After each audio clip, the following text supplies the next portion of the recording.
Hello friends, welcome to my YouTube channel technical madam. Friends, आज हम करेंगे first chapter राजनीति। तो चलिए फ्रेंड्स देख लेते हैं। सबसे पहले हम देखेंगे इंट्रोडक्शन, परिचय। राजनीति क्या है? राजनीति शब्द का उद्भव ग्रीक शब्द पोलिस से हुआ है। राजनीति शब्द का उद्भव ग्रीक शब्द पोलिस से हुआ है, जिसका अर्थ है नगर और राज्य। ओके फ्रेंड्स, प्राचीन यूनानियों की राजनीति की अवधारणा राजनीतिक सोच और भावना से ऊपर नागरिकता पर बल देती है। राजनीतिक अध्ययन के संदर्भ में आवर्तक चक्र का सिद्धांत बताता है कि सामान्यतः तानाशाही व्यवस्था बिगड़कर अत्याचार का रूप ले लेती है। अत्याचारों को अभिजात वर्ग द्वारा उखाड़ फेंका जाता है और जिन्हें आबादी का शोषण करने वाले कुलीन वर्गों में बदल जाता है, जो कि बाद में लोकतंत्रों द्वारा उखाड़ फेंके जाते हैं और बदले में भीड़ के शासन की असहनीय अस्थिरता में बदल जाते हैं, जिसके कारण कुछ शक्तिशाली नेता खुद को राजा बना लेते हैं और यह चक्र फिर से शुरू होता है।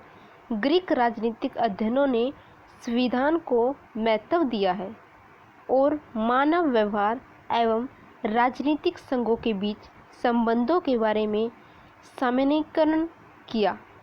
अरस्तू के विचार से लोकतंत्र का कुछ तत्व सबसे अच्छे संतुलित संविधान के लिए आवश्यक है, जिसे वे एक राजतंत्र कहते हैं।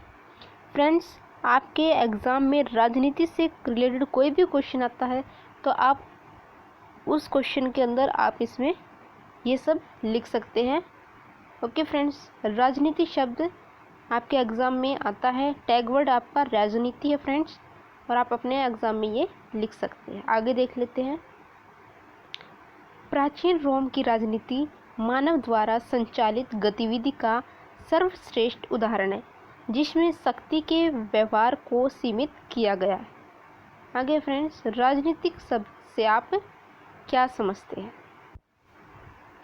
राजनीति का इतिहास उतना ही पुराना है जितना राज्य का।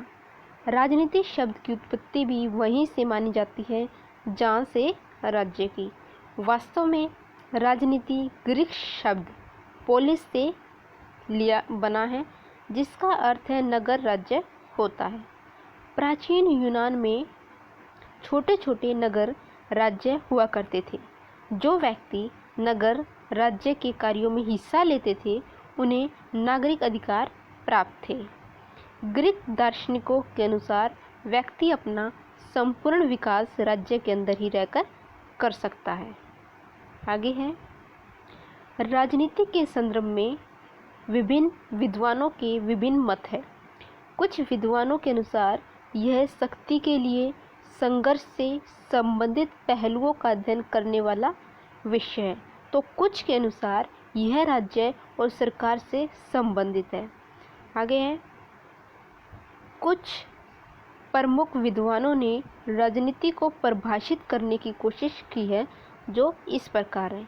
फर्स्ट है, मैक्स वेबर के अनुसार राजनीति का अर्थ सत्ता में भागीदारी के लिए प्रयास करना या राज्यों के अंतर्गत सत्ता के विभाजन या राज्य के अंतर्गत समूहों के बीच राजनीति को प्रभावित करने का प्रयास करना है।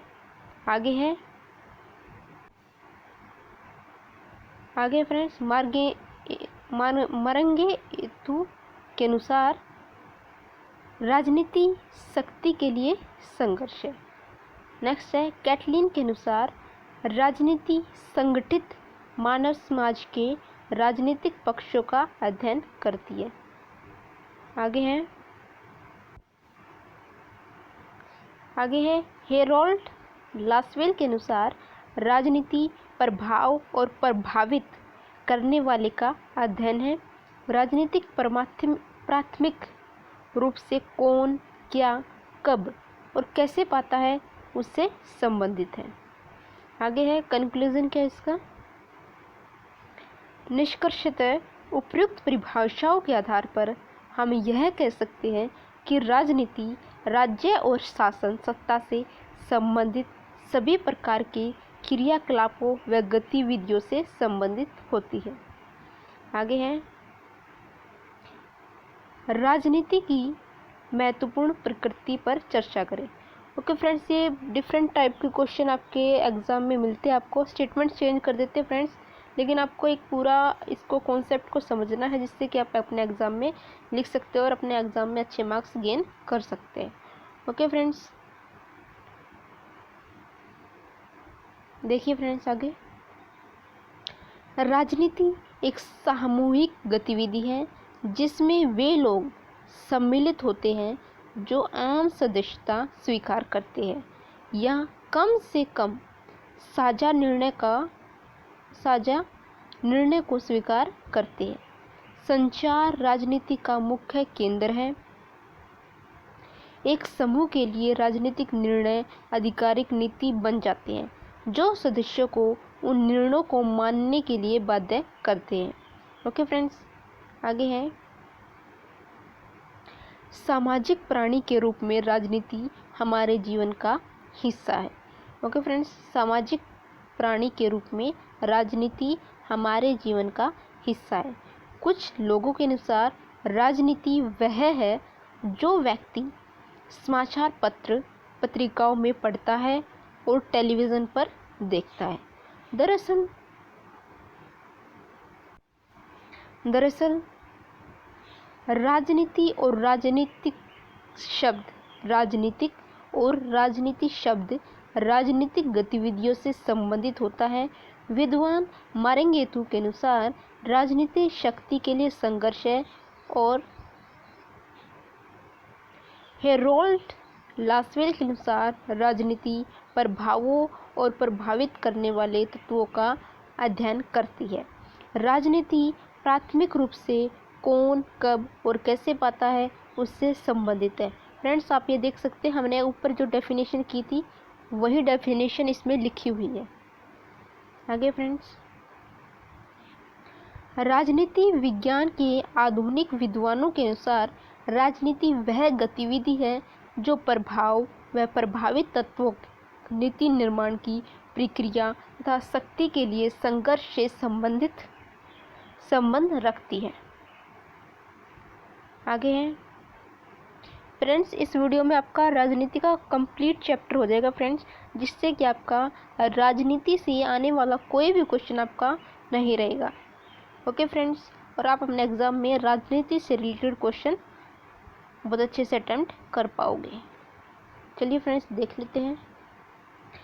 राजनीति वह गतिविधि है जो राजनीतिक विवाद, समझौते, नीति निर्माण, शक्ति और सत्ता से संबंध रखती है। उपयुक्त तत्वों व विद्वानों की परिभाषा से पता चलता है कि राजनीति राज्य शासन संबंधी सभी प्रकार के क्रियाकलापों और गतिविधियों से संबंधित है। देखिए फ्रेंड्स,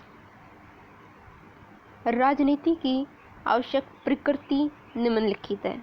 ओके फ्रेंड्स, अगर आप हेडिंग में क्वेश्चन को अटेम्प्ट करते हैं तो आपको अच्छे मार्क्स मिलेंगे फ्रेंड्स। पॉइंट में अगर आप लिखोगे तो आपको कम मार्क्स मिलेंगे और पैराग्राफ में तो आपको और भी कम मार्क्स मिलेंगे। ओके फ्रेंड्स, तो आपको हेडिंग डाल के अपने जो पॉइंट्स हैं उनको अच्छे से एक्सप्लेन करना है। जैसे कि फर्स्ट हेडिंग हमारी राजनीति एक सामूहिक गतिविधि है, ये आपकी हेडिंग है फ्रेंड्स। तो इसको आपको एक्सप्लेन करना है। राजनीति एक सामूहिक गतिविधि है। यह उन लोगों को अपने में शामिल करती है जो साधारण सदस्यता या कम से कम एक समान भाग्य का सहयोगी होना स्वीकार करते हैं। नेक्स्ट है सेकंड, राजनीति शक्ति के लिए संघर्ष। राजनीति वास्तव में शक्ति के लिए संघर्ष है। राज्य के अंदर राजनीतिक दल और अंतर्राष्ट्रीय स्तर पर विश्व की राष्ट्रीय शक्ति के लिए संघर्ष करते दिखाई पड़ते हैं। इस विषय में मैक्स वेबर का कहना है कि राजनीति शक्ति के लिए संघर्ष है। आगे है, यह मानव जीवन के सभी पहलुओं को प्रभावित करती है। राजनीति मानव जीवन के सभी पहलुओं, राजनीतिक, सामाजिक, आर्थिक और धार्मिक आदि को प्रभावित करती है।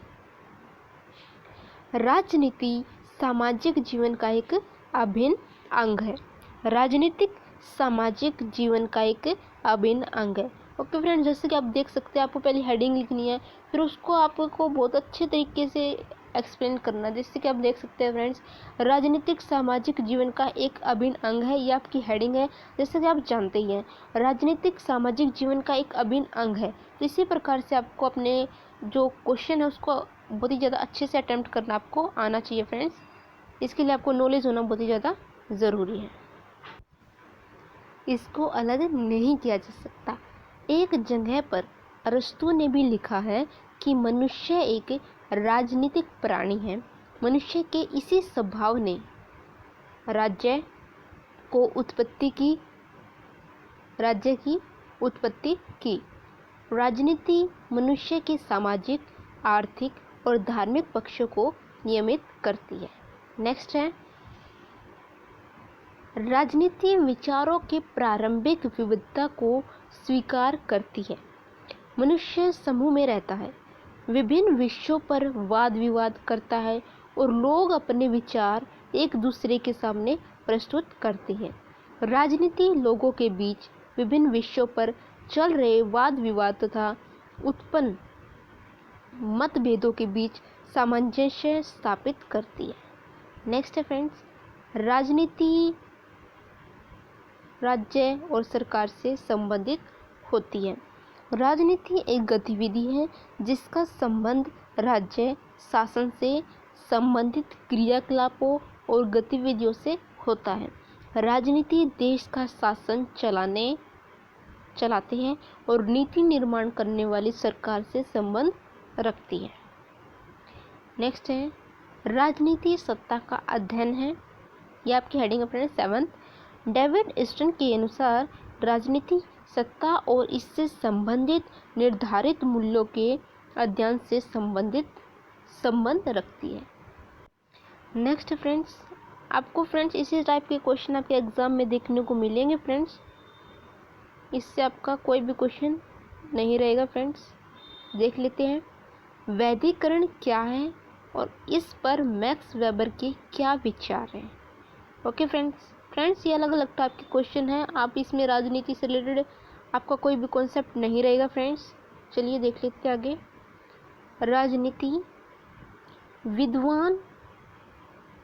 राजनीतिक विद्वान वैधता को राजनीतिक विज्ञान का मुख्य केंद्रीय विषय मानते हैं।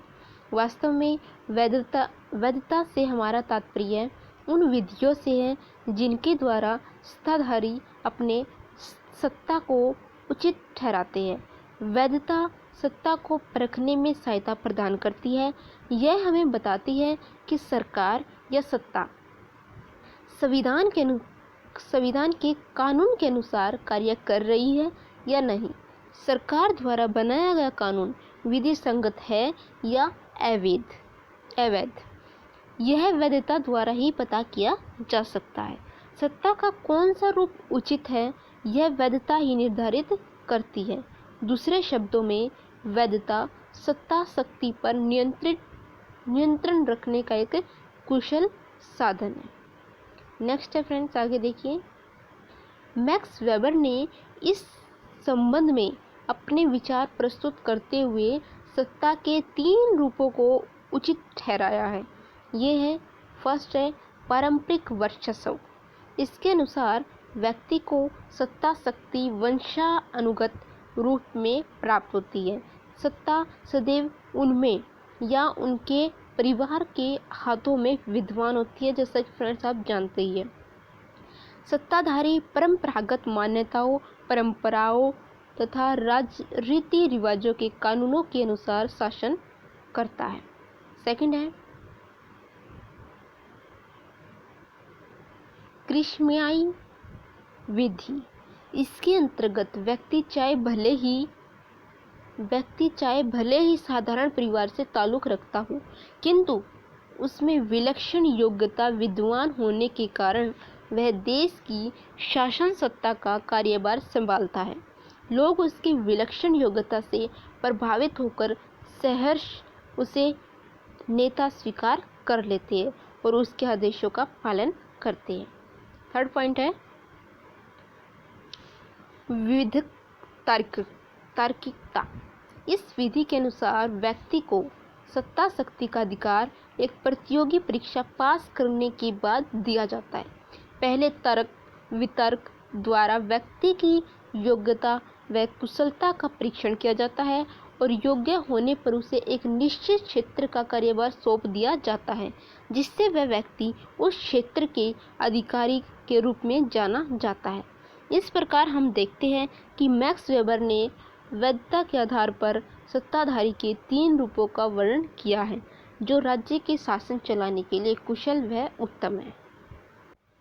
फ्रेंड्स, आई होप कि आपको ये वीडियो अच्छी लगी होगी। फ्रेंड्स, अगर आपको वीडियो अच्छी लगी है तो वीडियो को लाइक करें, वीडियो को ज़्यादा से ज़्यादा अपने फ्रेंड सर्कल में शेयर करें ताकि उनको भी इस वीडियो से हेल्प मिले।